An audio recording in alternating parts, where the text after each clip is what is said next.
My name is Brian. I'm joined by Greg. And together we work on Mana, Discord's design system. We're going to talk a little bit today about a plugin that we made internally for our team. So quickly, Discord is an app for voice, video, and text that brings friends together to hang out, have fun, and play games. Our team's mission is to make Discord the best place to build coherent, delightful, and accessible user experiences. Our design system is comprised of guides, foundations, components, patterns, and resources. It manifests itself in design, code, documentation, and of course, tooling, what we're here to talk about today. We're going to share a bit about our journey building that plugin framework that helped us get a handle on our workflow, empowering and supporting an organization 50 times our team size. Over time, Discord's developers and designers have built 10 bespoke Figma plugins that perform a wide variety of tasks. We built migrators, plugins that will help consolidate multiple libraries into one and migrate from styles to variables. We built a few utilities as well, including a robust linter plugin and a file scaffolder. We've also built a few generators as well, plugins that will seed our chat interfaces with generated messages and with unique avatars. But over time, these separate plugins begin to collect dust without clear ownership. Introducing Spellbook, the internal modular Figma plugin authored and maintained by the design systems team. It's a single plugin composed of many modules, or sets of code that perform specific tasks. All of this logic is contained within one plugin, making it easier for developers to share code with one another and build new features. And it makes it easier for designers, too, who now only need to look in one place. Spellbook's UI is composed of a miniature design system based on Mana. The components share a similar API and are styled using the same foundational tokens, like color, typography, elevation, and so on, making it easy to style these components and keep them on brand. This helps maintain muscle memory for developers and ensures that folks familiar with Mana have an easy time building out these new interfaces in Spellbook. The Spellbook also comes with wrappers for some of Discord's internal APIs, such as our LLM proxy. This abstracts away the need to re-implement complexities like authentication and session management, and instead lets developers spend their valuable time creatively using these APIs, rather than needing to build them from the ground up. As an example, we can use these APIs in some of our modules to seed chat messages in our interfaces, helping alleviate the blank canvas problem.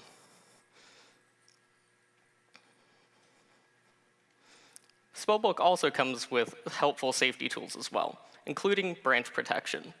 Some modules perform large, complex changes throughout thousands of nodes in a given file, and we don't want someone running this module outside of a branch. So when Spellbook is launched, we'll compare the file key from the plugin API against the main file key from the REST API, and then dynamically restrict access to certain modules accordingly. Spellbook also automatically creates save points along the way, one before the module runs and another after it finishes, as well as any additional save points that developers add along the way. This makes it easy for designers to go back to any point in their history without any hassle whatsoever. Sometimes, though, things do go wrong, and when they do, we dump all of the error logs to the front end. This makes it easy for designers to send helpful debugging information to our team and lets us diagnose and fix problems even easier. Errors are segmented by plugin and do include the full stack trace as well. So I want to take a minute to show how easy it is to add a new module. We're going to build a simple copy editor, which will take text from a given node, send it off to an API, and then we'll send suggestions back to the user to help keep that copy on brand.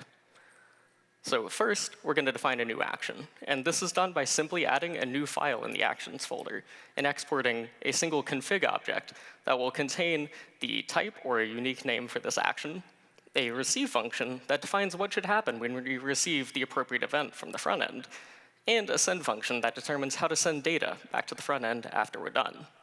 We have ES-build plugins that watch for the creation and modification of these files that will automatically generate helper functions to pass data back and forth and generate types for you, so you don't have to mess around with index files or deal with types by hand. Our UI will start off in the same way as well. We're going to add a new file in our UI folder and start by just making a simple React component. We'll keep track of some state, and we'll use our usePluginEvents hook to monitor events emitted by our plugin's backend and add custom logic accordingly. Then we'll build out a simple UI using that miniature design system from earlier. This is standard run-of-the-mill React code, but it shows just how easy it is to build a robust UI with minimal effort. And now we're going to wire everything up. So like our action, we export a config object, and then our ES-build plugins will take care of the rest, making sure that this new module ends up in the UI in the right place with the right name and with the right tags. So if we then build our plugin with this new code added, we'll see it appear on the left. So there you have it. It's super easy to add new modules. All you have to do is add 2 new files, and build plugins can take care of the rest. So this talk has been fairly abstract so far, so I want to hand it back to Brian, who's going to help make things a little bit more concrete. Thank you. All right. OK, thank you, Greg. Cool, so we're going to talk a little bit about a recent migration that we performed at Discord. So late last year, we refreshed our entire mobile UI and updated the entire design system along the way. And one aspect of that work that really stood out was the overhaul of our iconography library. The icon project was a complete reimagining of every icon in the system. We audited thousands of icons, designed thousands of iterations, made thousands of code replacements, and consolidated a bunch of concepts along the way. However, in Figma, our icon organization wasn't great. We were serving icons from 4 different Figma libraries with many duplicates and out-of-date styles that were no longer being maintained or updated. This made it really difficult to simply edit the master components and have everything update seamlessly across Figma. So this posed a number of challenges for us in Figma that we solved with Spellbook. So we're going to run through them real quick. So first, we wanted to deprecate some legacy components and remap them to newer concepts. So if you couldn't tell, this work was done right around Halloween. So we used the ghost emoji here as a fun overlay to show which icons are being deprecated in your files. Second, we want to consolidate all the variation that had built up over time. So for example, here we have a number of reaction component icons that were all in rotation at once. So as a designer, it's really hard to tell which one you should actually use. So our goal is to merge all these component concepts into one new canonical reference. And here are a few more. And this slide goes off screen on purpose because there were plenty more concepts that had a ton of variation that we wanted to consolidate and eliminate from our Figma libraries. Third, we want to align this work with the theming color update that we did around the same time.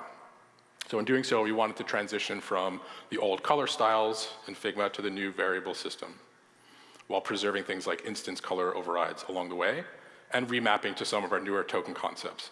So here we could see an old theme-locked style, the dark interactive normal there, that we typically use for icons, and we'll remap that to a new variable, icon primary. And lastly, we wanted to simplify color usage, moving to mostly single-tone icons where we don't solely rely on color to depict meaning for accessibility reasons. So here we're going from the mute icon to mute and server mute, which is the red with the circle deny sign in there to give stronger visual indication. So this work, I estimated, took roughly 3 hours to migrate by hand just one file in our Figma org. And at the time, we had a few active files going on at the same time, which yielded roughly 11 full days of manual effort in just migrating icons. That's a lot of time to spend on a pretty tedious task. And then you definitely won't find me doing those types of tasks in Figma. So this is where Spellbook comes in. And I immediately started dabbling on a new Spellbook module. So if you recall, our team serves an org roughly 50 times our size, and we believe it's important as a systems team to maintain system integrity in our design files. Makes it easier to develop the work. So in order to accomplish this, also, one thing I wanted to say is we rarely ever want to go into a designer's file on their behalf and make changes. So we want to empower our designers. So enter the icon migrator module. It has solutions to all the challenges we just covered in a convenient one-click action in Spellbook. So I'm going to run through a few very fast demos here. So first one here, we select the frame, we select the icon migrator module, and hit migrate. And the plugin has all this internal knowledge of logic on what to translate, and goes ahead and does that for us. Here's another example. Thank you. Some deprecated icons that are getting remapped to newer concepts and obfuscating all that logic for you, and it just happens. Here's a larger selection of icons from those 4 different libraries I talked about. And we run migrate, continue to rerun the plugin in the same file, and there it made 240 migrations. And this is pretty common if you have old files where you're mixing and copying and pasting different designs in. You'll sometimes get icons from different libraries. This is more of a real-world scenario where we have a couple mobile screens, and we are running the plugin. It's traversing all the nodes here and only picking out the recognizable icons. And here's a bit of a before and after of some things that were deprecated, remapped. And we maintain things like size, position. We make all those color token remappings. And really, the design doesn't change, just the icons flip. This is a larger example, some crazier files you may come across. Here you can select all the screens, rerun the plugin. Because the icons are now cached at this point, it runs pretty quick. And here's a bit of before and after for that as well. So that's the icon migrator. Thank you. Thank you.